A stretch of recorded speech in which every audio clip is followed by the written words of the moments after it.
일단은 국힘 얘기부터 해보려고 합니다. 예. 정말로 그들의 자중질환의 끝은 어디인가. 그러니까요. 정말 알 수가 없는 국면으로 접어드는 것 같아요. 그러니까요. 뭐 아까 뭐 기자들 사이에 뭐 백불, 뭐 밭글 형태로 막 돌아다니던데 그 윤상현 의원 그 국회의원 사무실에 대한 압수수색과 관련해서 네. 송원석 비대위원장한테 뭐 어떻게 생각하냐 물어보니까 일체의 답변을 거절한 채 정치 탄압하지 마십시오. 막 이렇게 얘기를 하는데 사실 윤상현 의원과 관련돼서는 수많은 의혹들이 있는 것이고 그리고 지난 비상계엄 가운데 이해하거나 납득하기 어려운 주장들을 굉장히 많이 하지 않았습니까? 그래서 그의 입 앞에 마이크가 떠나질 않았어요. 그러니까요. 예, 네. 입만 열면 사고성 발언들을 많이 해가지고.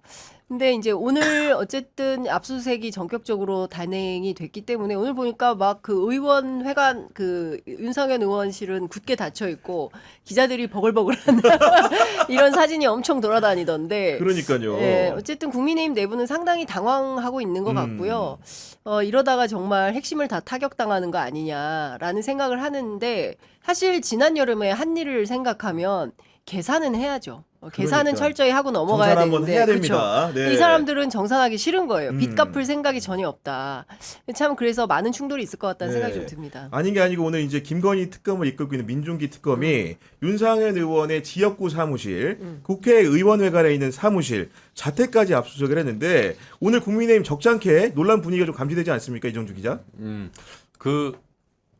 지금 김건희 특검 좀 취재를 해보니까 이 사안을 이번에 조은석 특검이 속도를 좀 빠르게 내고 있잖아요. 약간 이제 세 팀이 경쟁 관계가 좀 붙었어요. 네, 그리고 3부 토건은 이미 훅 들어갔고 어제부터. 근데 김건희 민중기 그 특검이 조금 욕심을 내시는 게 현재 가장 소위 말해서 증거가 명확한 것부터 잡겠다. 네, 근데 첫 타가 뭐냐면 저는 3부 토건하고 지금 이거는 지금 명태균 공천개입, 그렇죠. 예, 네. 김영선 공천, 네. 예, 김영선 공천개입 노란 3명이에요. 당시 이제 공관위원장이었던 보궐선거 윤상현, 그리고 김영선 당사자, 그리고 김상민 전 부장검사. 그러니까 지난 총선까지. 그렇죠, 그렇죠. 이 3명의 이제 제일 공통점이 뭐냐면 이 3명이 특검이 의심하고 있는 거는 김건희와 직접 통화를 했다고 보고 있는 거예요.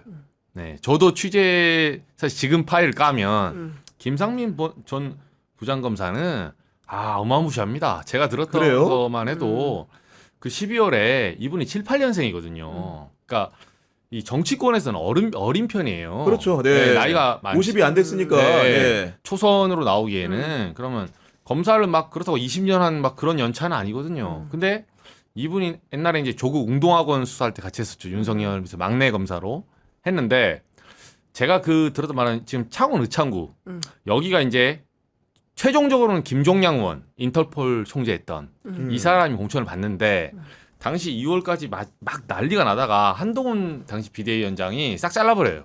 네, 싹 잘라버리고 시끄러우니까 자기는 맨날 당당하다고 나는 명태균에서 당당하다 이게 아니라 윤석열 꼴보기 싫어 싹 자른 거예요. 근데 포인트가 뭐냐? 김영선 의원이 당시 그 공천에 원래 주라고 했다가 김건희 여사가 개입을 해가지고 명태균 씨 말도 그런 증언이 있어요. 맞아요. 네. 그 김상민 주라 했다. 조국수한테 고생 많이 했다. 네. 이런 얘기 들었다는 주장이죠. 네. 네. 근데 저는 다른 루트로 그 취재를 했었거든요. 그래서 김영선 의원이 공개적으로 이러고 다녔어요. 그 김종량을 이제 꽂으려고 하고 이제 둘이 이제 경쟁시키려고 막 공천 주니 안 주니 전략 공천 주니 막 하니까 김영선 의원이 당시에 그 김건희 여사와 이 공천 개입한 파일을 들고 내지는 이제 윤석열 쪽하고 정진석, 윤상현 이 파일을 들고 공관위에 찾아가서 내가 너는 죽인다. 그러니까 뭐냐면 자기 안 줘도 되는데 김상민 주면 내가 폭로하겠다. 이러고 다녔다는 거예요. 아, 그래요? 그걸 들은 사람이 저한테 얘기해 준 거예요. 그쪽 지역에 이제 지역구 그 후원자들 있잖아요. 네. 후원자 중에 한 명이 그 얘기를 해주더라고요. 김영순이 이러고 다녔다고 작년 초에. 그래서 공관위가 화들짝 놀라가지고 둘 다 잘라버려 컷오프해버려요. 그러면서 김종양 의원이 무혈 입성하게 되는 그렇죠. 계기가 됐다 이런 말씀이신 건데 여하간 이제 그래서 사실 이제 네. 칠불살까지 간 거죠. 네, 괜히 칠불살을 간 게 아니라 그리고 이제 명태균의 주장에 따르면 당시 이제 김영선 의원이 모종의 뭐 정부 기관장, 뭐 장관 네. 그 뭔가 자리를 받을 수도 있었다. 그래서 뭐 서류를 준비하고 있었다. 이제 이런 언론 보도도 나왔잖아요. 이제 종합을 해보면 이 명태균 게이트가 어디로부터 시작이 되는가 생각해보면 창원 의창에서 시작이 되는 거예요. 그렇습니다. 네, 그때 이 컷오프가 없었다면 그리고 김상민 당시 검사가 막 출판 기념회 열고 막 맞아요. 그랬잖아요. 그래서 이원석 현직 검찰 신분으로. 네, 현직 신분으로 출마한다면서 플랜카드를 건 거예요. 있을 수 없는 일이 벌어진 거죠. 그러니까 이원석 총장이 징계를 하지 않습니까? 그러니까 그 도무지 이것은 나의 뒷배가 누군 줄 알아? 이 정도 수준 아니면 감행하기 어려운 일이에요. 현직 검사가 현직 기자도 그렇게 하기 어려운데 큰일 납니다. 현직 검사가 네. 공무원인 현직 검사가 그렇죠. 플랜카드 걸고 나 출마할 거야라는 것은 상상하기 어려워요. 근데 그런 일을 감행한 거예요. 근데 알고 보니까 이 뒷배가 김건희, 윤석열이었던 것이고 이걸 다 알게 된 한동훈이 다 잘라. 이제 이렇게 된 거죠. 이러면서 가방 들고 칠불사까지 가서 주지스님 만나고 나무 심고 돈 넣고 막 이런 일들이 벌어진 거죠. 이 아니, 대하 드라마는 제가 보기에는 일각만 좀 나온 거고요. 앞으로 더 많이 나올 겁니다. 아니, 근데 저는 진짜로 이해가 안 되는 게 7월 2일 날 김건희 특검이 현판식을 하고 네. 불과 엿새 만에 이렇게 압수수색 나가는데 검찰은 도대체 창원지검부터 뭐 한 서울중앙지검까지 몇 달을 이 사건 들고 있었는데 이렇게 한번 압수수색 한번 못했을까? 정말 황당하지 않습니까 이거? 그렇죠. 그러니까 이제 처음에 명태균 수사를 창원에서 하다가 결국은 서울중앙지검 이첩을 해요. 근데 서울중앙지검도 이 사건을 받고 싶지 않았어요, 사실은. 예, 받아봤자. 근데 지금까지 면피용 이제 수사를 하고 넘겨준 건데 다시 한번 사람들이 이제 법조계의 사람들도 이 얘기를 하는 거예요. 이 사건의 진실도 중요한데 이거를 중간중간 세탁하고 무마시키고 뭉개려고 했던 사람들, 그 사람들도 사실상 수사선상에 같이 나와야 된다 거의. 예. 최소 직무유기지. 그렇죠. 네. 왜냐하면 우리나라는 기소독점주의가 있기 때문에 그런 말 하잖아요. 누가 검사의 가장 큰 힘이 기소권이 아니에요. 불기소권이에요. 맞아요. 예, 네. 기소로 하는 건 사실은 어디든 수사기는 한 번 걸립니다. 잘못을 하면 한 번 걸려요. 근데 잘못을 한 거를 얘는 얘기 안 돼서 뭉개버리잖아요. 그 기소하기 생각보다 힘들어요. 재정 신청 잘 안 받아줍니다. 생각보다. 근데 그 막대한 권한을 가지고 사실상 김건희와 윤석열의 그 개인 애완견 노릇을 한 거죠. 이게 공권력이. 그러니까 여기서 이제 말 그대로 윤핵관이 하나하나 이제 이름이 열거되고 있는데 그렇죠. 아까 말한 건 윤상현 의원뿐만이 아니고 오늘은 또 이제 경향신문 보도인데 네. 이철규 의원까지 나오다 나왔어요. 보니까 예. 점점 이제 윤석열 주변에 있었던 핵심 실세들이 예. 용의선상에 하나하나 드러나는 분위기입니다. 그렇습니다. 이게 이철규 의원과 관련해서는 이제 건진 YTN 인수의 네. 그 통일교 측에 이철규가 알아서 이걸 풀 거다라고 하고 실제로 인수 대금이 4천억 정도 될 거다라는 얘기를 해줬다는 거잖아요. 근데 저는 이 만남이 성사가 됐는지는 모르겠는데 실제로 이철규 의원뿐만 아니라 윤한홍 뭐 누구죠? 제가 이름을 써놨는데 네. 윤한홍 이기흥 전 대한체육회장 네, 기사에도 나오더라고요. 상당히 이제 네. 문제가 됐던 인물 아닙니까? 이 사람 그 이기흥 씨 같은 경우에는 배드민턴 선수 관련해서. 근데 이 종합을 해보면 소위 얘기하는 이제 친윤계들이 이 통일교의 뒷배로 여러 가지 뒤에서 불법 로비스트로서의 역할을 한 거 아니냐라는 의심을 하기 좋은 그런 단서가 잡힌 거 아니겠습니까? 그러니까 종합을 해보면 YTN이 유진으로 넘어갔는데 끝내 그러니까 통일교 상황만 보더라도 저는 이거 국정조사 안 하고 넘어가긴 어렵다. 물론 일각에서는 뭐 조사하고 말고 할 게 아니라 이제는 처벌만 남았다. 처벌을 해야 된다. 이런 주장을 하지만 도대체 내부에서 어떻게 움직였는지 어떻게 프로토콜이 돌아갔는지 정도는 확인을 하고 고발을 해서 사건을 검찰로 이첩하거나 아니면 별도의 YTN 특검을 하거나 해야 되는 거 아니냐.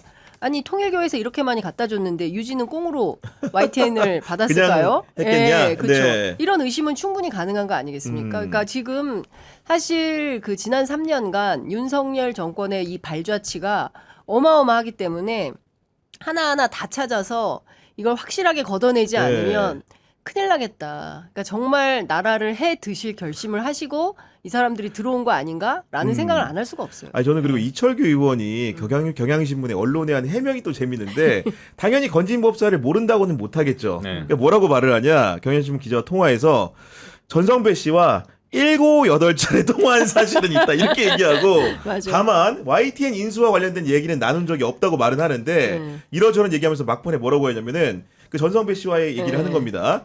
사적인 일로 한 번 대면한 적이 있고 그 이후로는 한 번도 본 적이 없다. 그러니까 통화하고 만났다는 건 인정하는 거야. 그렇죠. 다만 네. 그런 청탁이 없었다고 주장하는데 요런 해명도 상당히 신기하게 느껴집니다. 제가 보기에는. 그렇죠.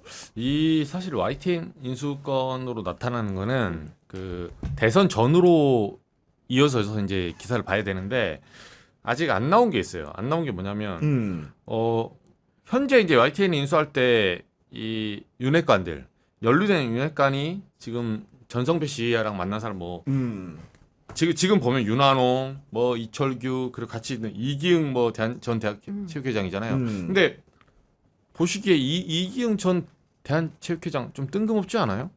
그러니까 뜬금없이 느껴지죠. 그죠? 등장 인물들의 네, 윤핵관까지 비교해 오케이. 보면. 네. 근데 이기흥 왜 갑자기 나타났을까?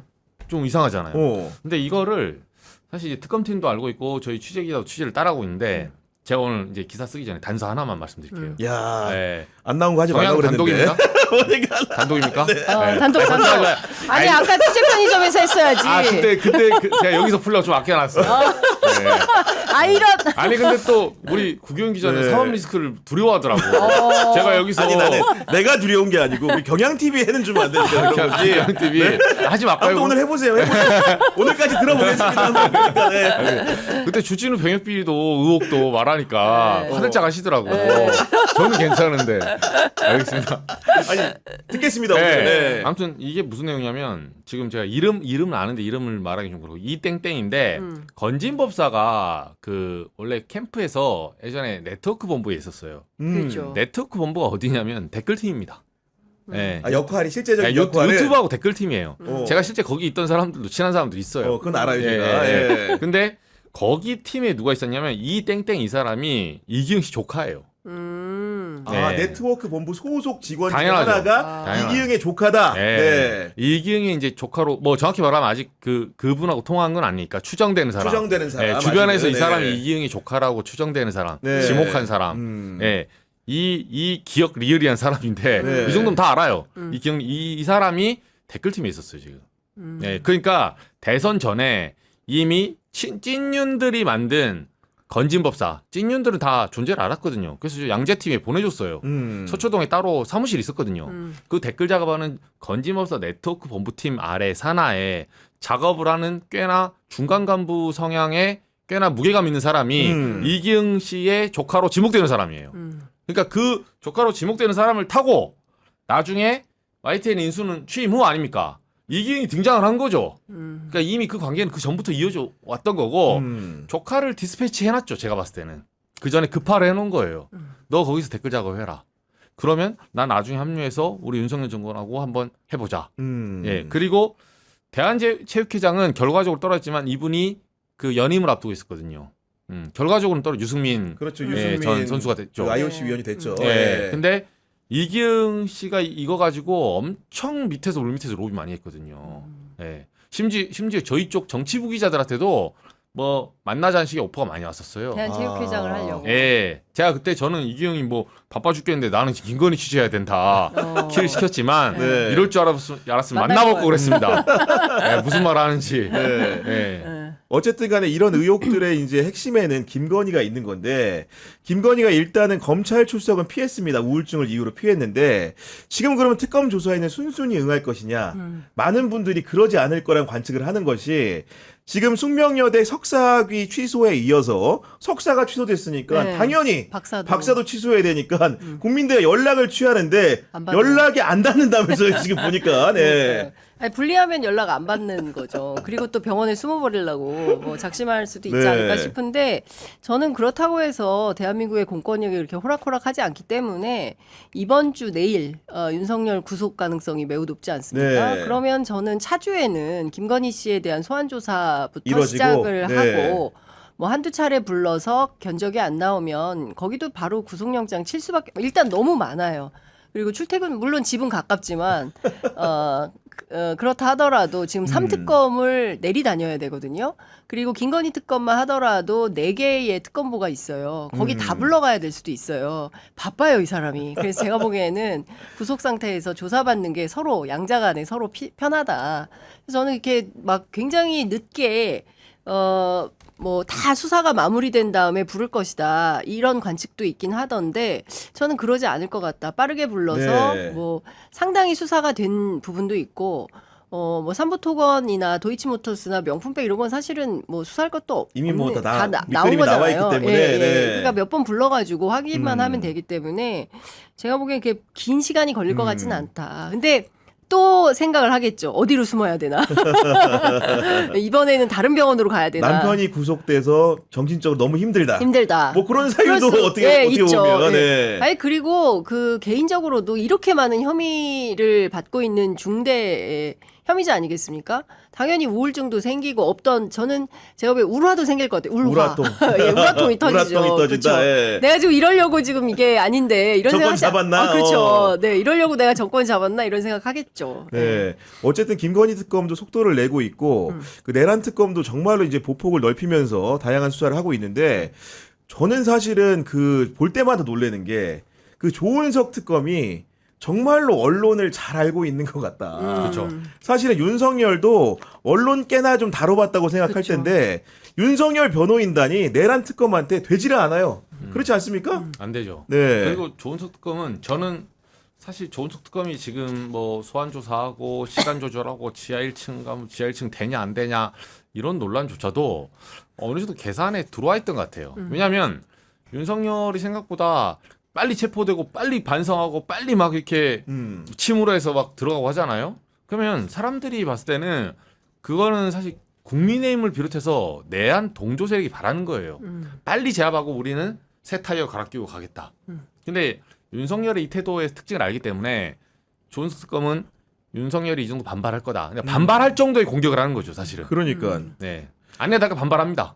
아니 그 시간과 장소를 조율해서 정하는 문제도 그랬고 사실은 저는 이제 구속영장이 유출됐다 이 얘기를 조은석 특검이 좀 어떻게 풀어갈까 네. 굉장히 궁금했는데 바로 공세적으로 나왔죠. 네. 윤석열 변호인단이 유출한 것으로 추정된다. 근데 저는 이제 이게 한편에 어떻게 생각이 드냐면은 아시겠지만 거기 구속영장에는 윤석열의 범죄 혐의가 촘촘히 담겨있기 때문에 그러니까. 66페이지에 걸쳐서 네. 기자들이 그걸 보고 윤석열이 좋은 사람이야로 쓸 수가 없어요. 그렇죠. 근데 맞습니다. 그 문제를 닥쳤을 때 풀어내는 과정을 봤더니 네. 결국 유출은 유출대로 문제를 삼는데 결국은 영장이 밖으로 나가면서 재미는 조은석 특검이 본 특검이 겁니다. 다 본 솔직히 거죠. 말해서. 그렇죠. 네. 예. 그래서 전직 검사들 어떤 얘기 하냐면 이걸 왜 흘렸을까? 그 변호인단. 변호인단이 엑스맨 아니냐? 왜 헌재 때도 네. 그 변호인단 보면 뭐 꼬먹고 졸거나 아니면 딴짓하거나 나와서 엉뚱한 소리 하거나 그래서 덜어는 막 윤석열 대통령이 막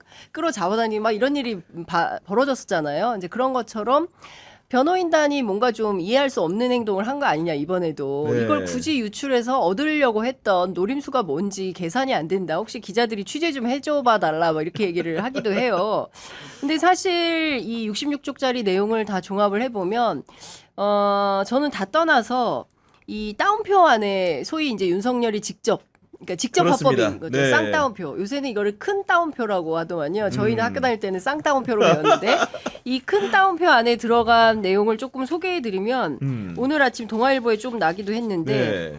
너무 끔찍한 거예요. 2024년 12월 7일 16시 01분경에 군 사령관에게 지급한 비화폰 관리하는 경호차장 김성훈한테 전화해서 차장 네가 통신에 대해 잘한다며 비화폰 관련 규정이 어떻게 돼? 서버 삭제는 얼마마다 한 번씩 되냐? 이렇게 네. 묻고 조금 있다가 또 전화를 해요. 그래가지고 쪼는 거죠. 네. 5분 뒤에 또 전화를 합니다. 16시 06분경에 전화를 해서 수사받고 있는 그 세 사람의 단말기 그렇게 놔둬도 돼? 놔둬도 되냐? 비화폰이 누군가의 손에 들어가서 함부로 쉽게 볼 수 있으면 그게 비화폰이야? 그러니까 사령관 3명 네. 거 빨리 어떻게 조치를 초기화하라는 해라. 거 아닙니까 그렇습니다. 지금. 네. 그리고 실제로 그런 얘기를 해요. 쉽게 볼 수 없어야 비화폰이지. 조치해라. 조치해. 네. 예, 그래서 비화폰 아니냐? 이렇게 얘기를 하고 조금 이따 또 전화요. 3분 후에. 그 다음에 빨리 조치해야 되지 않겠어? 그러니까요. 계속 쪼는 거예요. 이제 이런 방식으로 내용을 보면 그 다음에 이제 김성훈이 하도 아니 저 윤석열이 쪼니까 그러니까. 김성훈은 또 김대경한테 또 지시를 해요. 야, 말 좀 들어라. 로그아웃처럼, 관리자한테. 네, 로그아웃처럼 접속 차단하는 조치도 있지 않냐? 어떻게 돼가고 있어? 왜 아직도 조치가 안 되는 거야? 접속 차단 조치해라. 내가 하라고 한 거 왜 안 하니? 대경아, 그냥 시키는 대로 하란 말이야. 왜 이렇게 말을 안 듣니? 절실해. 절실해. 보니까. 네. 이런 완전히 무슨 드라마 대사처럼 이거를 쫙 네. 나열을 해놨어요. 이 큰 따옴표 안에 있는 내용을 보면 윤석열이라는 사람이 과연 대통령으로서의 자격이나 갖춘 사람인가에 대해서 의문부호를 찍게 되는 겁니다. 본인의 안위와 관련해서 이렇게 촘촘히 계속 수시로 전화하면서 압박을 하면서 이거 빨리 하지 않으면 큰일 난다는 식으로 이제 뒤에도 굉장히 많은 내용이 나오지만 총 관련해서도 경찰과 네. 관련해서 총은 니네가 잘 쏘니까 총을 좀 보여줘라 뭐 이런 말을 하지 않습니까? 끔찍한 수준이죠. 아니 그러니까 네. 아까 이제 영장 유출 문제를 얘기하다가 이제 이 얘기까지 그게. 나온 건데 네. 재밌는 게 지난주 토요일에 윤석열 조사를 받았죠. 조은석 특검에서. 그 다음에 일요일날 영장 청구를 합니다. 네. 월요일날 조간을 열어봤더니 조선일보랑 동아일보가 영장을 입수했다 기사를 대판 써놓은 거예요. 맞아요. 진보 언론은 보니까 입수를 그때까지 전달 못한 거야. 일요일날 못했어. 네. 그랬다가 이제 연합뉴스가 쓰고 우리 진보 언론들도 이제 보면은 네. 그 화요일자 조간에 상당한 내용을 담아서 썼던데, 맞아요. 그러니까 이런 과정 속에서 보니까 아까 말한 것처럼 변호인단에서 유출한 것으로 의심된다라는 게 그 최초 입수처와 보도처가 이제 보수 언론이다 보니까 네. 그런 부분에 시각이 형성된 것 같고, 그걸 또 이제 기자들이 걱정할 거 아닙니까? 혹시나 네. 이게 개인정보보호법 위반 등등의 사유로 네. 우리도 혹시 처벌받으면 어떻게 하지 하는데 또 그거를 또 조은석 특검이 유려하게 정리해 줍니다. 네. 유출이 됐더라도 네. 보도한 기자들에겐 책임을 책임 묻지 묻지 않겠다.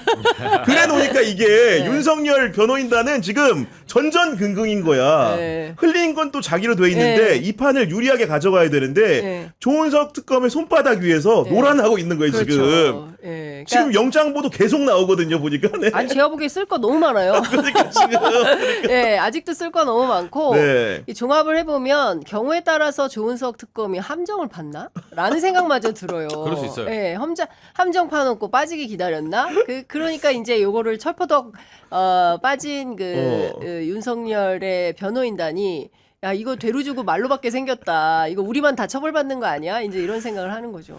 그러니까요. 참 그것도 그런 거고, 저도 이제 그 범죄 사실 보도된 내용들이랑 종합해서 보니까 참 윤석열이 결국은 제꾀에 또 자기가 넘어간 게, 그러니까. 대체로 문제가 된 사안들이 뭐냐면은 12.3 배선기업 전후로 해가지고 비화폰으로 자꾸 김성훈한테 전화한 부분, 맞아요. 그리고 이제 보안 메신저라고 불리는 시그널 통해 가지고 시그널. 계속 주고받은 내용들이 결국은 본인의 죄를 하나 둘 늘리는 효과를 냈습니다. 지금 그렇죠. 보니까. 네. 네. 그러니까 윤석열은 그러니까 이 위기에 닥쳤을 때 본인이 수사를 당해본 적이 없어요. 그러니까 본인이 하는 행위가 어떻게 나중에 수사가 될지는 본인조차는 잘 모르는 거예요, 사실은.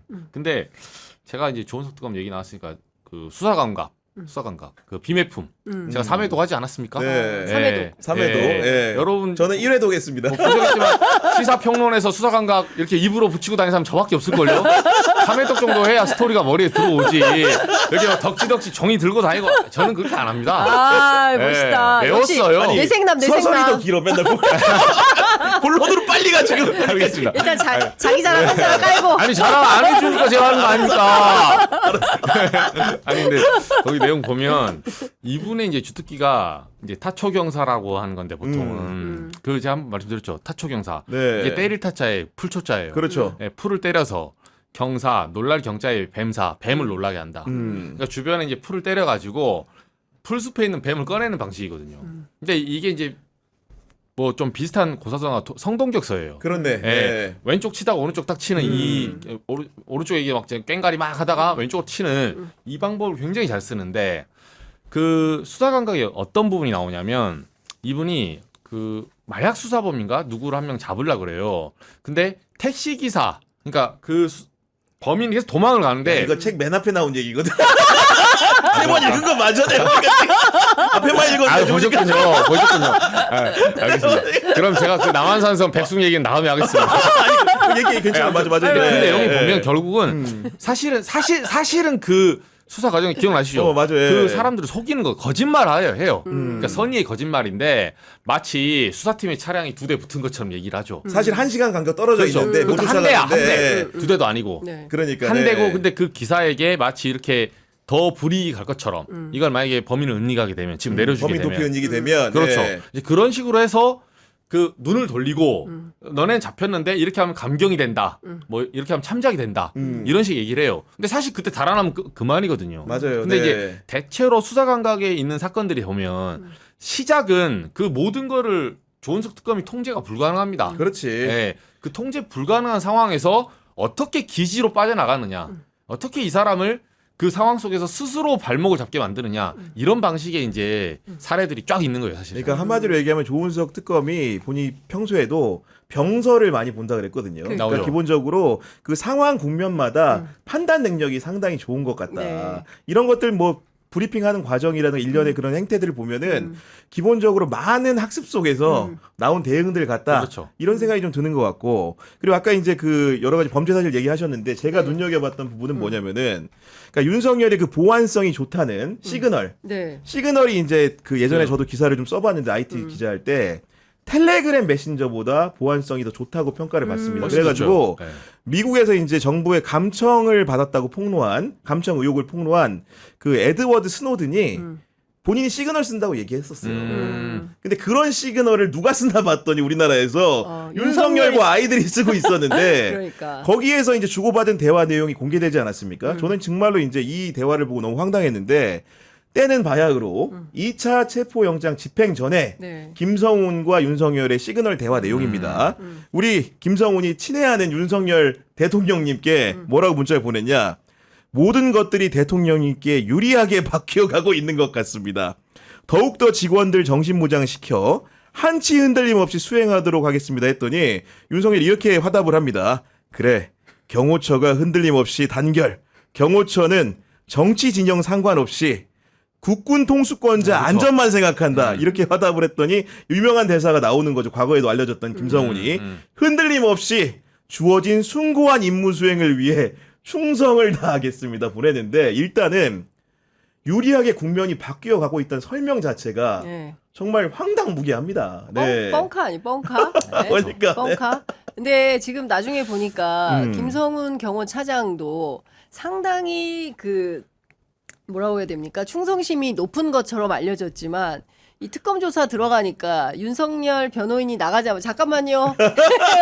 사실은 이랬거든요. 라면서 다 이제 발설을 한 거 아니겠습니까? 그러니까 윤석열 입장에서는 거의 브루투스 너마저도 이런 심산일 거 아니겠어요. 강희구도 마찬가지고 네. 믿었던 너희들마저 나에게 등을 돌리니 나에게 남은 사람은 아무도 없구나. 오로지 김건희 하나구나. 이런 생각을 할 거 아니겠어요? 종합을 해보면 사실상 무슨 일종의 이제 가스라이팅 같은 것도 있는 것이고 내가 시키는 대로 하지 않으면 오히려 너희들은 더 큰 불이익을 받을 거야. 왜 나는 전직 검사고 전직 검찰총장이기 때문에 경우에 따라서 언제든지 너희들이 피의자나 이런 신세로 전환할 수 있어. 그러니까 나한테 줄 똑바로 서 네. 이런 시그널을 그 시그널 말고 계속 줬을 거 시그널을 아니에요. 통해서 신호를 보낸 거죠. 시그널을 그러니까, 통해서 네. 예, 신호를 줬을 거 아닙니까? 이제 이런 걸 종합해 보면 실제로 김성훈 경호차장 같은 경우에는 한편으로는 이제 쫄리는 마음도 있었을 것이고 한편으로는 약간의 이제 죄수의 딜레마 같은 거에 빠지는 맞아요. 거죠. 여기 네. 계속 협조하면 내가 다 온팡 다 뒤집어쓰게 생겼거든. 안 되겠다 판단하니까 다 이제 진실을 고백하게 되는 거죠. 어떻게든 네. 살아남아야 된다고 생각. 제가 다 시켰어요. 이제 이렇게 하는 거잖아요. 근데 이제 저는 근본적으로 참 나쁜 지도자다. 아까 말씀드린 것처럼 일정 부분은 자기가 책임지고 이제 가야 되는데 여기 보면 무슨 경호처가 정치 진영과 상관없이 국군 통수권자의 안전만을 생각합니까? 이 사람은 국군 통수권자가 아니라 내란 수괴예요. 내란 수괴죠. 내란 수괴의 안전을 왜 지킵니까? 네. 경호처가. 경호처는 국군 통수권자의 안전을 지켜야 되지만 내란 수괴는 처벌해야 돼요. 같이 단결해서 온 그러니까요. 국민과 네. 함께. 근데 이 황당무계한 소리를 하면서 자기들의 망상 속에 빠져 있었던 것이다라는 게 확인이 되는 거죠. 그리고 보면은 조은석 특검이 슬기롭게 강희구도 이제 검찰 출신이고 김성훈도 이제 보고 배운 게 많은데 그렇죠. 그런 상황 속에서 통상적으로 만약에 진술을 제대로 안 했다고 한다면은 이분들부터 영장을 치고 시작을 했을 거예요. 그랬을 거예요. 근데 그런 상황이 아니고 자백을 유도함으로써 기본적으로 윤석열 영장으로 직행할 수 있는 통로를 만들었다. 그런 점에서 수사를 좀 수월하게 한다고 생각을 하는 것이고 전직 검사들이 네. 이제 이걸 다 읽어본 다음에 어떤 얘기를 하냐면 그 예전에 선배들의 교본과 같은 영장이다. 교본 같은 영장이다. 예, 그러니까 네. 무슨 얘기냐면 그 탄탄한 수사를 기반으로 해서 그냥 손가락이 일을 한다라는 표현을 쓴대요 검사들 사이에. 손가락이 일을 네, 한다. 손가락이 예. 일을 한다. 그냥 절로 그냥 써지는구나. 예. 써지는 영장이 그냥 절로 써지는 오. 거다. 이제 이렇게 얘기를 하는데 실제로 보면 아까 말씀드렸던 것처럼 큰 따옴표 안에 진실이 되게 많은 거잖아요. 네. 이 발언들 다 누가 했겠어요? 강의구, 김성훈 다 한 거 아니겠습니까? 그렇지. 윤석열 빼박, 육성을 빼박. 테니까. 네, 네. 빼박인 거죠. 그러니까 이런 측면에서 보면 이 사람들 니네 다 봐줄 테니까 다 풀어 한 다음에 그걸 가지고 윤석열로 직행을 한 거죠.